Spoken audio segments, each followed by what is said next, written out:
Hi friends, നമ്മൾ മലയാളികൾക്ക് ഒരുപാട് ഇഷ്ടപ്പെടുന്ന രണ്ട് നാടൻ പലഹാരങ്ങളുമായിട്ടാണ് ഞാനിന്ന് വന്നിട്ടുള്ളത്.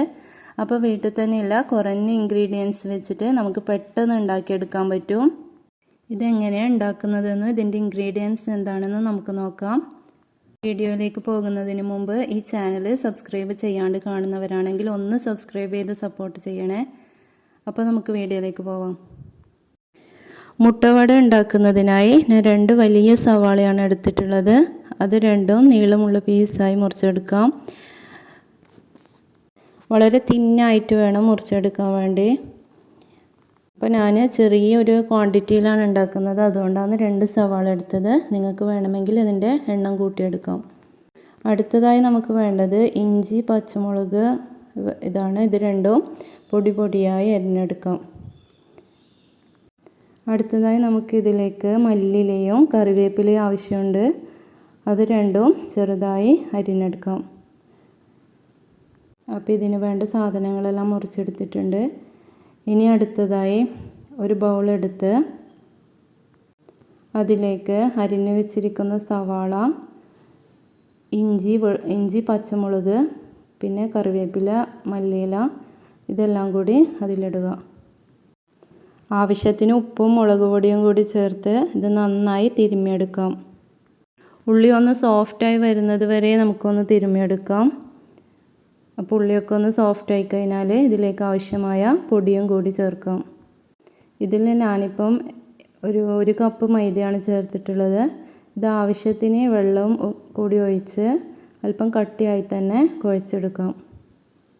ഒരുപാട് കട്ടിയാവരുത്. മുട്ടവട ഉണ്ടാക്കാനായി ഞാനിവിടെ 3 മുട്ടയാണ് എടുത്തിട്ടുള്ളത്. അപ്പോൾ ഓരോ മുട്ടയും 4 പീസായി മുറിച്ചെടുക്കാം. ഇനി എണ്ണ ചൂടാക്കാൻ വെച്ച് നമുക്ക് മുട്ടവട ഓരോന്നായി പൊരിച്ചെടുക്കാം.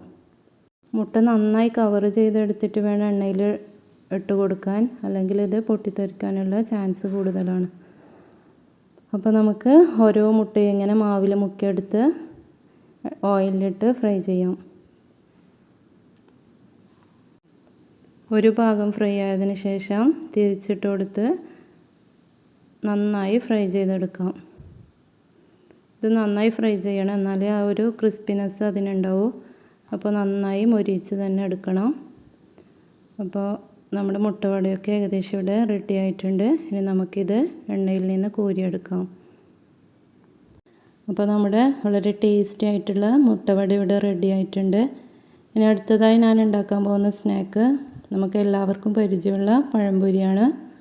പഴംപൊരി കുറേ നേരം ക്രിസ്പി ആയിരിക്കാൻ വേണ്ടിയിട്ട് ഞാൻ ചെയ്യുന്ന രീതിയാണ് ഞാനിവിടെ കാണിക്കുന്നത്. അതിനായി ഒരു ബൗളിലേക്ക് 1 കപ്പ് മൈദ, 1 ടേബിൾ സ്പൂൺ പഞ്ചസാര, അല്പം ഉപ്പ്, 1 ടേബിൾ സ്പൂൺ അരിപ്പൊടി ഇത്രയും ചേർത്ത് മാവ് തയ്യാറാക്കാം. ആവശ്യത്തിന് വെള്ളം ചേർത്ത് നന്നായി മിക്സ് ചെയ്തെടുക്കാം.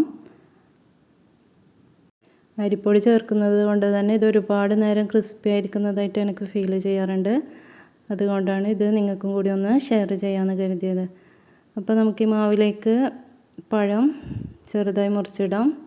ഇനി ഓരോ പീസ് പഴവും മാവിൽ മുക്കിയെടുത്ത് എണ്ണയിലിട്ട് ഫ്രൈ ചെയ്തെടുക്കാം.